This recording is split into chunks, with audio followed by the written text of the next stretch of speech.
When you're driving around India, you see them everywhere, right? Electric cars from Tata and Mahindra zipping past. They're becoming super common. But have you ever stopped and wondered, where's the company that sells the most EVs in the entire world? Well, the answer is probably going to surprise you, because they're kind of hiding in plain sight. I'm talking about a company called BYD. I mean, their cars are all over the place, cruising down streets in Europe, Brazil, Thailand, you name it. They are a global force. But here in India, almost nowhere to be seen. So what gives? That's the big mystery we're going to crack open in this explainer. And look, just so you get the scale we're talking about here, check out these numbers. In 2024, BYD sold over 4.2 million vehicles. That is more than double what Tesla sold. Let that sink in. So yeah, we're not talking about some small-time player here. This is the undisputed king of the EV market, period. So how did BYD even get here? To get that, we got to go way back to the beginning, to the unbelievable story of its founder, Wang Chuanfu. It's a classic rags to riches story, really, a journey that starts from absolutely nothing and ends with building one of the most powerful companies on the planet.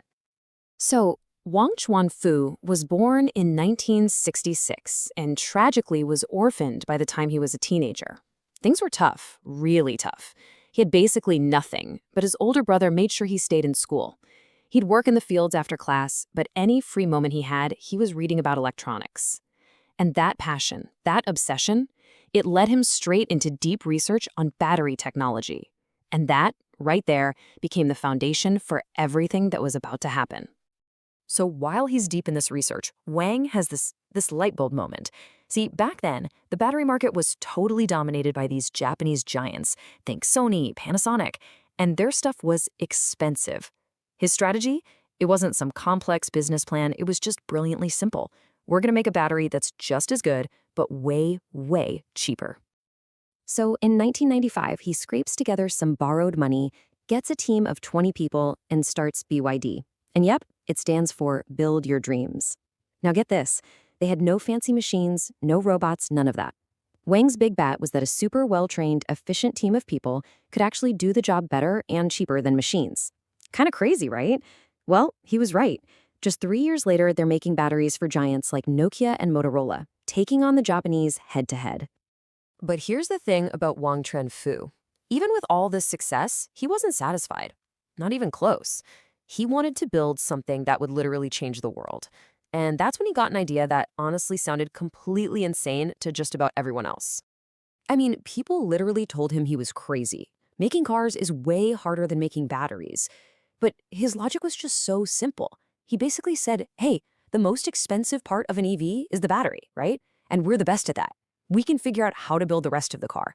And this idea, this obsession with making everything themselves, what the business folks call vertical integration, that became BYD's secret weapon, their superpower.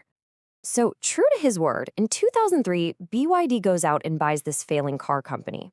The entire auto industry just laughed. I mean, a battery maker trying to build cars with zero experience? Everyone was just waiting for them to fail, to go bankrupt. But then, just 2 years later, their first car, the F3, a pretty simple gas-powered sedan, becomes the #1 selling sedan in all of China. Bam! And this just shows you the guy's a genius. He knew that the average person didn't care about a fancy logo. They wanted a car that worked, that was reliable, and that gave them a ton of features for their money. And that's exactly what BYD gave them. Okay, so they've basically conquered the Chinese car market. What's next? For BYD, the future was obvious, electric vehicles. And that decision, well, it put them on a direct collision course with the undisputed cool kid champion of the EV world at the time, a little company you might have heard of called Tesla. You have to see this. Back in 2011, someone asks Elon Musk if he sees BYD as a competitor, and he just laughs. He straight up laughs at the idea. I mean, to a high-tech, futuristic company like Tesla, BYD's cars just looked simple, kind of boring even. They just weren't on Tesla's radar at all.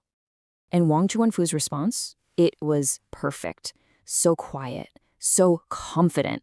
He didn't get into some Twitter war. He just said, let our cars speak. And oh boy, were their cars about to start talking. And you had two totally different game plans. Tesla's was top-down. Start with a super expensive luxury car and then, maybe one day work your way down to something affordable for the rest of us. BYD did the exact opposite. They went bottom up. Their goal from day one was to make a practical, affordable EV for everybody. And since they made the whole shebang in-house, they controlled everything. The cost, the quality, all of it.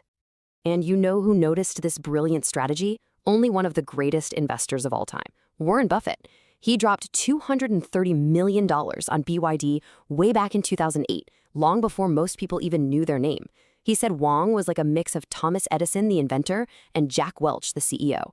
And that investment, that put BYD on the global map, for real. So how did they pull it off? How did they actually win? Well, first, there's their incredible Blade battery. It's a total game changer, super safe, super efficient. Second, the price. Their cars in China start at the equivalent of like 10 to 15 lakh rupees. Insanely affordable. Third, remember that vertical integration, controlling everything. And finally, they were just really smart about where they expanded around the world, targeting markets that were hungry for cheap EVs. By 2023, it was official. The king had been dethroned. Which brings us full circle, right back to where we started. If BYD is this absolute beast on the world stage, why aren't there cars everywhere in India? It's time to solve this great Indian paradox. Okay, here's the first plot twist. BYD has actually been in India for over 15 years. Yeah, they started back in '07 making mobile phone batteries. Then, in 2013, they got into making electric buses.